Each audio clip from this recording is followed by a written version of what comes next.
Hello అండి, అందరు ఎలా ఉన్నారు? రోజు ఇడ్లీ, దోశ, పూరి తిని బోర్ కొడుతుందా? ఒక్కసారి ఇలాంటి సూప్ని తయారు చేసుకొని చూడండి, చాలా బాగుంటుంది. ఇది ఓట్స్తో తయారు చేసిందండి. మామూలుగా మనకి రోల్డ్ ఓట్స్ వస్తాయి కదా, అవి ఫ్లాట్గా ఉంటాయి. అవి ఫ్రూట్స్ వేసుకొని డైరెక్ట్గా మనం పాలల్లో వేసుకొని తినేయచ్చు. ఇవి స్టీల్ కట్ ఓట్స్ అండి. యూజువల్గా ఓట్స్ ఇలానే ఉంటాయి, అవి కట్ అయ్యి వచ్చాయండి. స్టీల్ కట్ ఓట్స్ అంటాము. ఇవి మనకి చూడడానికి గోధుమలానే ఉంటాయి. ఈ కప్పు తీసుకున్నానండి. ఆ కప్పు తీసుకుంటే మనకి 3 మెంబర్స్కి వస్తుంది. సో మనకి ఈవినింగ్ టైంలో లేదంటే మార్నింగ్ బ్రేక్ఫాస్ట్ మనకి టమ్మీ ఫుల్గా ఉంటుంది. అలాగే మనకి త్వరగా కూడా అయిపోతుందండి. చాలా హై ప్రోటీన్ వాల్యూడ్ సూప్ అండి. ఎలా తయారు చేసుకోవాలో చూద్దామండి.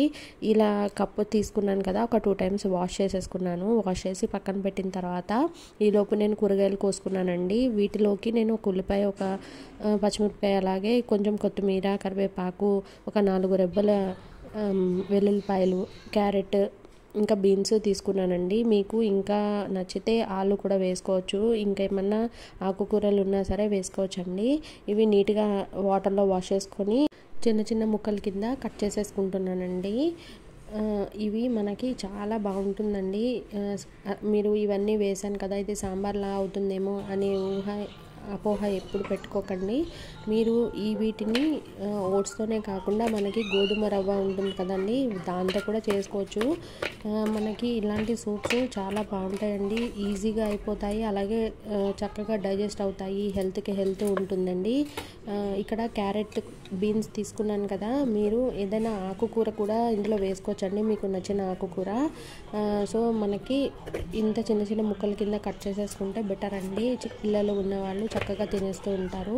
ఇంకా బేబీస్ ఉన్న వాళ్ళు కూడా వీటిని మనం ఒక 2 స్పూన్స్ మెత్తగా మిక్సీలో గ్రైండ్ చేసి పెట్టినా బాగుంటుందండి వాళ్ళకి కూడా. ఇలాంటి మంచి హెల్తీ రెసిపీస్ కోసం తప్పకుండా ఛానల్ని సబ్స్క్రైబ్ చేసుకోండి. మాకు కూడా కొంచెం సపోర్ట్గా ఉంటుంది. కార్తీక దీపం సీరియల్ స్టార్ట్ అయింది కదా, చూస్తున్నారా? అలాగే టొమాటో వేసుకోవటం మర్చిపోకండి. పుల్ల పుల్లగా బాగుంటుంది, మరీ చప్పగా ఉండకుండా బాగుంటుంది. మనం మామూలుగా చింతపండు వేసుకుంటాం కదా సాంబార్లో, ఇక్కడ మాత్రం వేయకండి. ఉల్లిపాయ కూడా వేసుకుంటున్నానండి, అంటే అన్ని టేస్ట్లు కలుస్తాయి కదా, చాలా బాగుంటుంది. మీరు తప్పకుండా ట్రై చేయండి. మీది మనం మీల్స్, డిన్నర్, అలాగే బ్రేక్ఫాస్ట్ టైంలో కూడా తీసుకోవచ్చండి. రోజు తినలేకపోయినా వారానికి ఒకసారి అయినా తినడానికి ట్రై చేయండి. ఇందులో అన్ని కూరగాయలు కోసేసుకున్న తర్వాత ఇక్కడ ఒక స్పూను ఉప్పు వేసానండి. మీరు రుచికి సరిపడినంత వేసుకోండి. కారం కొంచెం తగ్గించే వేసుకున్నాను, కొంచెం జీలకర్ర. ఇవన్నీ ఒకసారి ఇలా మిక్స్ చేసేసుకున్న తర్వాత విజిల్ పెట్టేసుకున్నానండి. కుక్కర్లో ఒక 3 విజిల్స్ రానిచ్చానండి, మీడియం ఫ్లేమ్లో సరిపోతుంది. నాకు ఇది కొంచెం దగ్గరికి వచ్చినట్టు అనిపించింది. ఒక కప్పు ఓట్స్కి నేను 4 గ్లాసెస్ వాటర్ వేసానండి. కొంచెం దగ్గరికి వచ్చినట్టు అనిపించింది. యూజువల్గా ఇలా కూడా తినొచ్చు, కానీ నైట్ తీసుకున్నాం కదా, కొంచెం సూప్లా ఉంటే బాగుంటుందని దాంట్లో మీరు హాట్ వాటర్ అయినా యాడ్ చేసుకోవచ్చు, లేదంటే కొన్ని వాటర్ యాడ్ చేసుకొని ఒక 2 మినిట్స్ స్టవ్ ఆన్ చేసి పెట్టుకుంటే సరిపోతుంది. నేను కొంచెం మ్యాష్ చేశానండి పప్పు గుత్తితో. కొంచెం అంటే టమాటోలు ఇవన్నీ కూడా కలిసిపోతాయి కదా, కొంచెం ఒక్కసారి మ్యాష్ చేశాను. మరి పప్పులాగా మరీ ఎక్కువ మ్యాష్ చేయాల్సిన అవసరం లేదు. చూడండి, జోరుగా బాగుంది కదా తినడానికి. అలాగే ఒక స్పూను మిరియాల పౌడర్ వేసుకోవాలండి.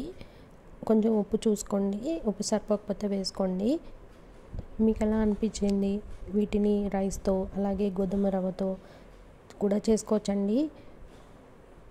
ఒక్కసారి ట్రై చేసి కామెంట్ చేయండి. అలాగే సబ్స్క్రైబ్ చేసుకోవడం మర్చిపోకండి. మీ ఫ్రెండ్స్ అండ్ ఫ్యామిలీకి ఈ వీడియోని తప్పకుండా షేర్ చేయండి. చాలా హెల్తీ అండ్ హై ప్రోటీన్ అండి. టమ్మీ ఫుల్ అయ్యేలాగా ఉంటుంది, చాలా బాగుంటుంది.